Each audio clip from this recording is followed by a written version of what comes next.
Bienvenue dans une nouvelle vidéo. Alors oui, je suis d'accord avec toi, mon drone ne s'est pas vraiment crashé et j'ai fait un titre un petit peu accrocheur, je te l'avoue, mais je voulais absolument que tu vois cette vidéo parce que je vais te donner des conseils qui vont t'éviter de crasher ton drone comme le mien. Moi j'ai eu beaucoup de chance, mais on peut en avoir un peu moins et là, ça peut vite faire mal au porte-monnaie.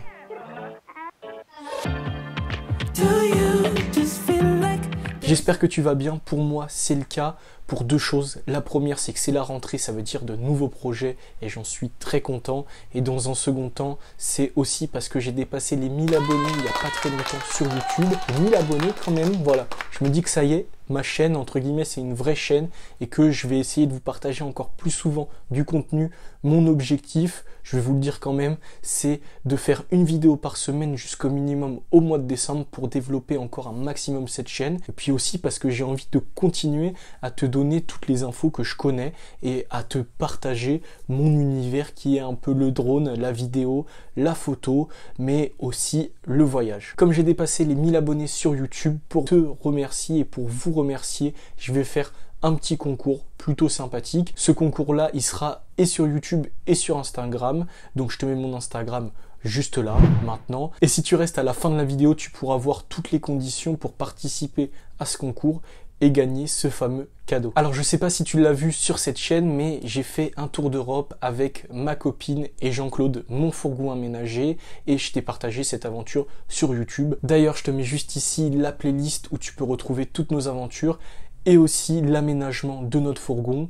J'ai fait pas mal de vidéos dessus. Voilà, un petit peu d'auto-promo, ça fait pas de mal. Pendant ce tour d'Europe, j'ai eu la chance de voir de fabuleux paysages que j'ai pu immortaliser avec ma caméra, le GH5 qui est en train de me filmer, mais aussi avec mon drone, le DJI Mini 2 que je recommande très fortement. D'ailleurs, entre parenthèses, je vais vous faire une vidéo complète dessus, donc n'hésite pas à t'abonner.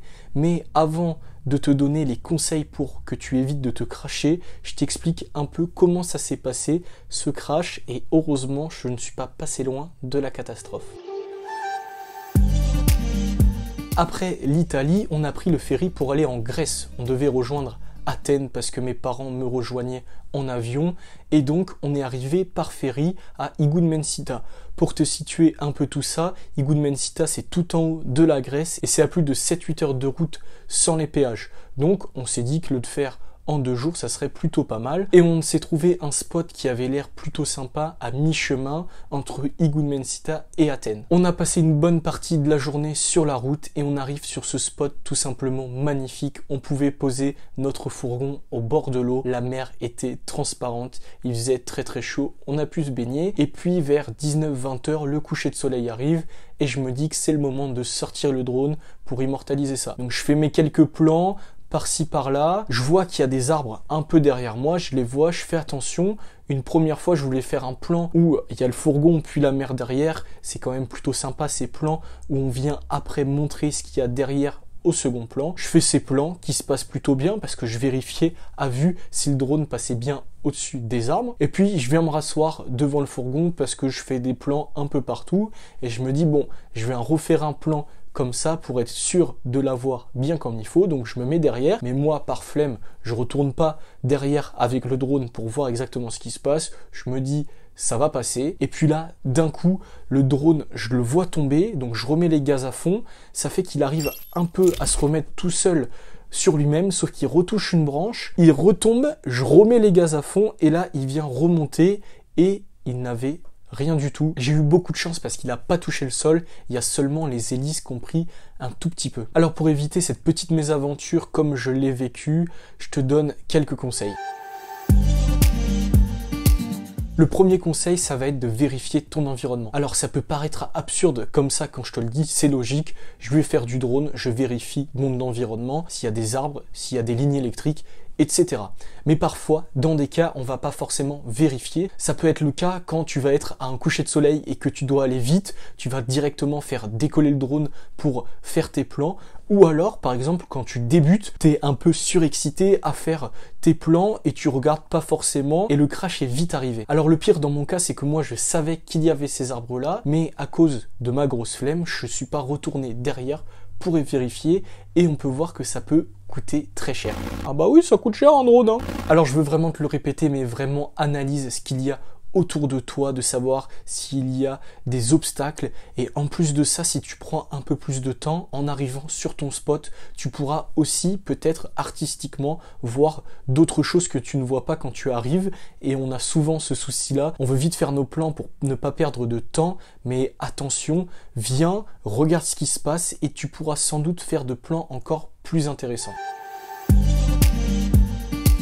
Le deuxième conseil, c'est de ne pas trop prendre la confiance quand tu pilotes un drone, et malheureusement, ça peut être mon cas parfois. Les 5 premières minutes de vol, je fais plutôt attention, je regarde autour de moi, je vérifie toujours où est le drone, et puis après, excès de confiance, et je vais faire un peu n'importe quoi, et je vais prendre des risques inutiles, et ça sert vraiment à rien. Alors évidemment, si tu débutes le drone et le pilotage, normalement, tu n'auras pas trop d'excès de confiance. Moi, c'était pareil au début, quand le drone allait à plus de 5 ou 10 mètres de moi, j'avais peur qu'il tombe tout seul, mais tu vas voir après, plus tu vas piloter un drone, plus tu vas avoir confiance en drone, mais aussi en toi, dans ton pilotage. Mais attention, c'est à ce moment-là que ça peut être dangereux. Donc je te conseille toujours d'avoir un minimum de confiance en toi pour piloter et faire de belles images. Mais attention à ne pas prendre des risques inutiles. Et si tu prends un peu trop la confiance comme moi, je te conseille d'utiliser le mode lent. Pourquoi? Parce que tu vas avoir un peu plus le temps d'anticiper. Alors évidemment, pour anticiper, il faut voir ce qui se passe. Donc il faut que tu voles à vue. Et c'est bien joué, Maxence. Petite transition, on passe au conseil numéro 3, qui est quoi? Qui est... Oui, vole un maximum à vue. Pourquoi? Parce que c'est moins dangereux, et en plus parce que c'est la loi. Normalement, tu es obligé de tout le temps voler à vue. Alors je l'avoue, moi aussi, parfois, je ne vois pas forcément mon drone, mais attention, quand tu ne le vois pas, regarde ce que ça peut faire, ça peut vite donner un crash. Et ce qui est certain, c'est que si tu voles à vue, tu vas minimiser les chances de crasher. Si tu voles à vue, tu vas voir ce que fait ton drone et tu vas pouvoir anticiper. Alors c'est toujours pareil, pour anticiper, il faut adapter ta vitesse à ton environnement. Si tu es dans un environnement un peu petit, que tu voles par exemple en intérieur, dans un gymnase, je vais te dire des bêtises, ou alors que tu as des arbres proches de toi, tu vas te mettre en mode cinématique pour le Mini 2 par exemple, ton drone va aller beaucoup moins vite et tu vas avoir le temps d'éviter les obstacles. A contrario, si tu es dans un grand espace et que tu as rien autour, tu peux évidemment utiliser le mode sport et aller très vite comme tu le souhaites. On passe à la conclusion de cette vidéo et j'ai un dernier conseil à te donner. Alors ce conseil-là, il va pas t'éviter à cracher ton drone, mais il va peut-être t'éviter à sortir beaucoup d'argent si tu crashes ton drone. Ce conseil, ça va être d'acheter le DJI Care Refresh. En fait, c'est une garantie en plus sur nos drones. On a une garantie de 2 ans et cette garantie-là, ça va être si c'est le drone qui a un bug et pas toi. Si tu crashes ton drone, que tu l'exploses dans un mur, et ben par exemple si tu l'as acheté la Fnac, ils vont pas te le rembourser, c'est normal. Mais DJI met une garantie en plus, tu vas acheter ça. Alors je connais pas le prix, mais tu peux aller voir très simplement sur internet, et si tu crashes ton drone et que tu rapportes le drone, même s'il est en miettes, ils vont te le changer pour 49 €, je crois, si je ne dis pas de bêtises. Alors 49 € au lieu de 400 € quand même, ça vaut beaucoup le coup, donc je te conseille, si tu as pas trop confiance, d'acheter cette garantie en plus. Ça pourra peut-être te sauver la vie. Peut-être pas la vie, mais surtout ton porte-monnaie. Attention, si tu craches à moitié ton drone comme moi, s'il n'est pas vraiment craché, mais qu'il a touché des feuilles, des arbres, vérifie bien les hélices, et la plupart du temps, il faudra que tu changes les hélices. D'ailleurs, j'ai fait un petit tuto sur comment changer les hélices sur le Mavic Mini. C'est la même chose sur le Mini 2, je te mets le lien de la vidéo juste ici. Voilà, si tu craches à moitié ton drone, tu dois absolument changer les hélices. Alors évidemment, le risque zéro n'existe pas. Même si tu as regardé cette vidéo, tu pourras malheureusement peut-être cracher ton drone. Donc fais toujours bien attention. Pense bien aux conseils que je viens te donner. Mais surtout, amuse-toi et prends de belles vidéos. On passe maintenant au concours. Parce que oui, comme je te l'ai dit au début de la vidéo, je veux te faire un concours. Alors, j'ai pas forcément énormément d'argent en ce moment et ce concours-là, il n'est pas du tout sponsorisé, c'est moi qui vais le payer et je vais t'offrir une impression d'une de mes photos, un print d'une de mes photos sur Instagram. Voilà, je trouve ça plutôt cool. Comme ça fait vraiment quelque chose de vrai en papier et tu pourras décorer ton appart, ta maison. Alors pour gagner ce concours, tu devras évidemment t'abonner à ma chaîne YouTube. Et en plus de ça, tu devras me mettre un commentaire sous cette vidéo, de me dire toi ce que tu penses de cette chaîne par exemple, ou alors de ce que tu penses de cette vidéo. Peut-être aussi les sujets que je pourrais faire sur cette chaîne.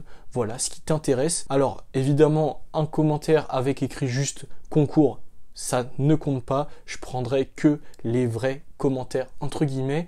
Et attention, je fais un deuxième concours sur Instagram. Donc si tu veux avoir 2 fois plus de chances de gagner, tu pourras aller sur Instagram et participer au concours. Normalement, une photo sur mon Instagram sortira en même temps que cette vidéo. Donc je t'invite à aller voir mon Instagram pour participer au concours d'Instagram. Alors ça y est, j'ai fini avec cette vidéo. J'espère que cette vidéo t'a plu et que tu as appris des choses et que surtout tu ne vas pas cracher ton drone. Moi j'ai eu beaucoup de chance, mais malheureusement il y a quand même beaucoup de personnes qui crachent leur drone. Voilà, donc fais très attention. Moi je te dis à la semaine prochaine pour une nouvelle vidéo. Cette vidéo elle sera sur le MacBook Pro M1 que j'ai bientôt depuis 1 an et j'ai plein de choses à vous dire. Je te dis à la semaine prochaine si je suis pas en retard et je le serai pas. Ciao.